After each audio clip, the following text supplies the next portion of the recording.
Hello, friends and partners. I hope that everyone is staying safe and keeping healthy in these challenging times. Markets in July have continued their onward march with Nifty rising by almost 8%.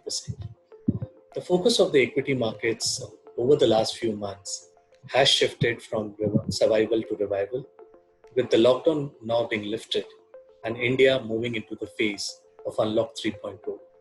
The market sentiment over the last few months have definitely improved and has been supported by a gradual resumption in business activities.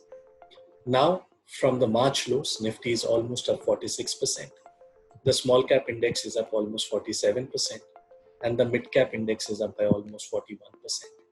It is worthwhile to note that on a year-to-date basis, the relative underperformance of Nifty in USD terms versus S&P 500 has contracted from a high of 23 percentage points in the middle of 2020 to 11 percentage point now.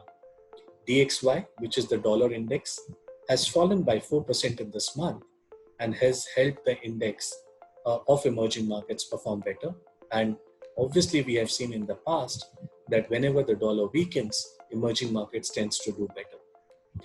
However, the breadth of the market was narrow and polarization continued, with two stocks contributing more than 50% of the Nifty move this month.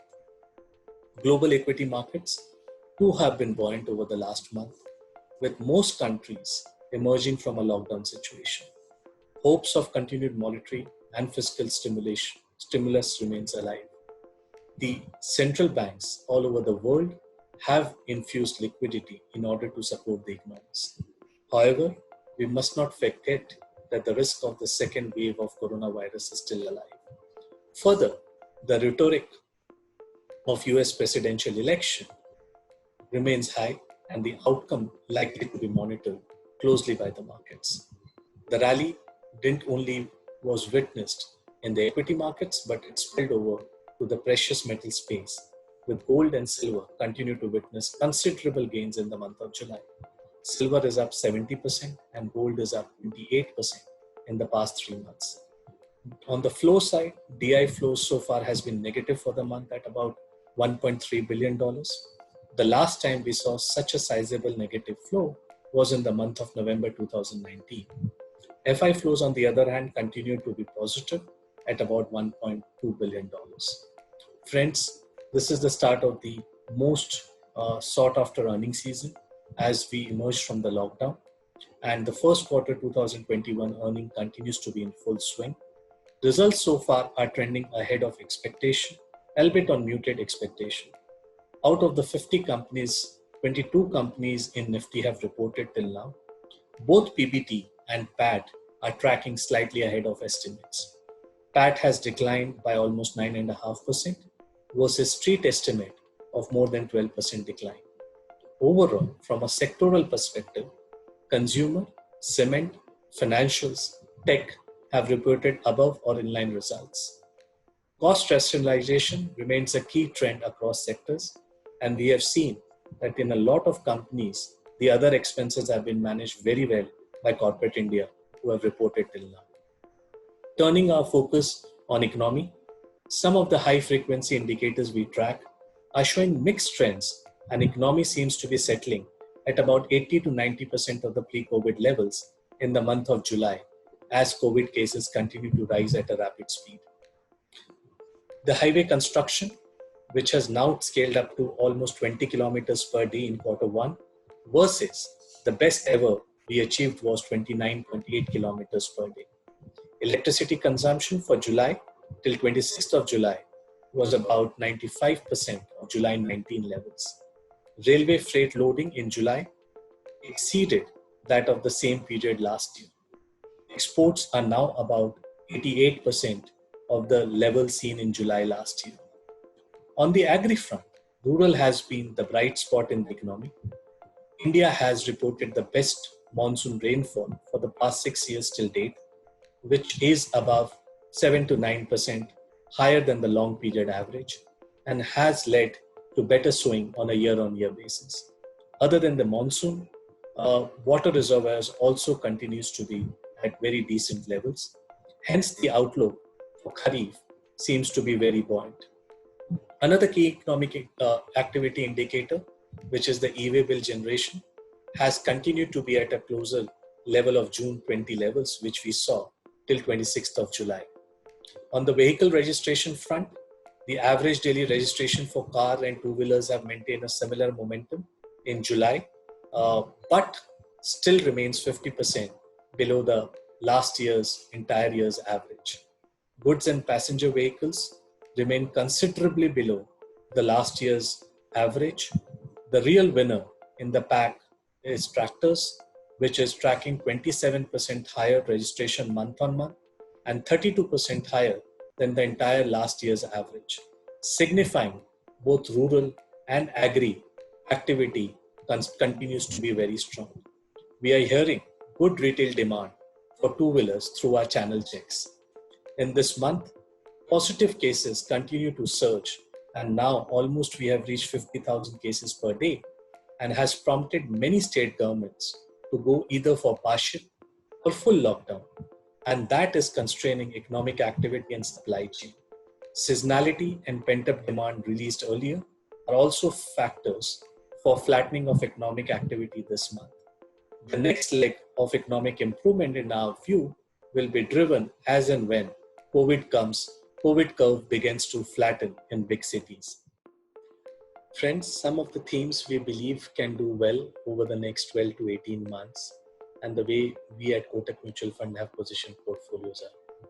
One, we believe that Bharat can do better than India, which means rural India can do better than urban India. And recovery in rural India appears to be outpacing urban trends clearly. This is one theme where we have companies related to agrochemicals, fertilizers, tractors, cement, and so on and so forth. The second theme, which is a very powerful theme and which started from demonetization and probably post-COVID will accelerate further, is the consolidation and market share shift.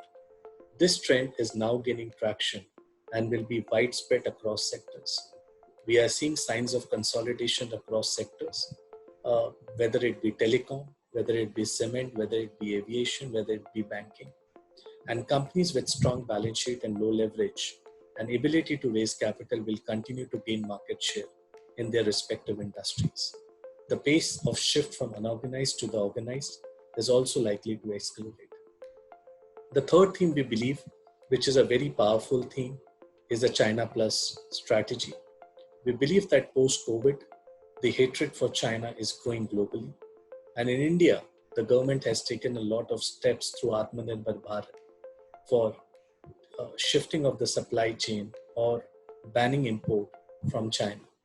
We believe from a bottom-up opportunity basis, there are a lot of sectors and companies which are likely to benefit from the China Plus strategy.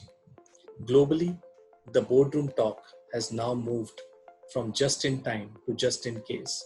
Just in case, if there is a geopolitical tension between China and US, is my supply chain resilient enough? And I think those thoughts are driving the decisions on the boardroom to have a part of supply chain shifted out of China. And I think India could be a big beneficiary out of this theme. The fourth theme we believe presents to the stocks belonging to the real economy, which we believe presents significant opportunities over the next 18 to 24 months. With liquidity being ample, RBI cutting rates, the cost of capital is coming down significantly. We believe consolidation across the last 5-7 years will lead to better pricing for companies. And once the flow of credit starts to improve, we'll be seeing the better placed companies going on from a capital expenditure perspective across sectors. Friends, the last 2 years have witnessed significant polarization in the markets. The large part of the gains pre-COVID was left by a few large cap stocks. While there has been a significant polarization and widening of valuation difference between the narrow and the broader markets, even within the Nifty, a large part of the gains has been driven by 15-20 stocks.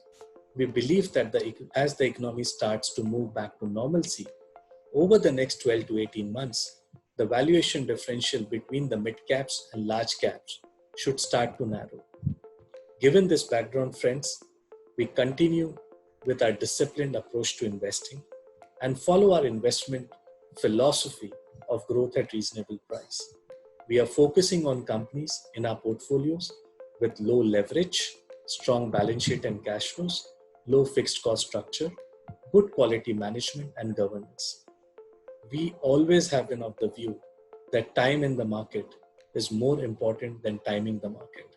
We therefore advise all of you to keep investing in a systematic manner from a medium to long term, keeping in mind the individual risk profile and return expectation.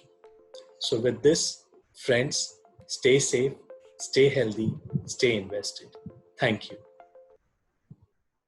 Mutual fund investments are subject to market risks. Read all scheme-related documents carefully.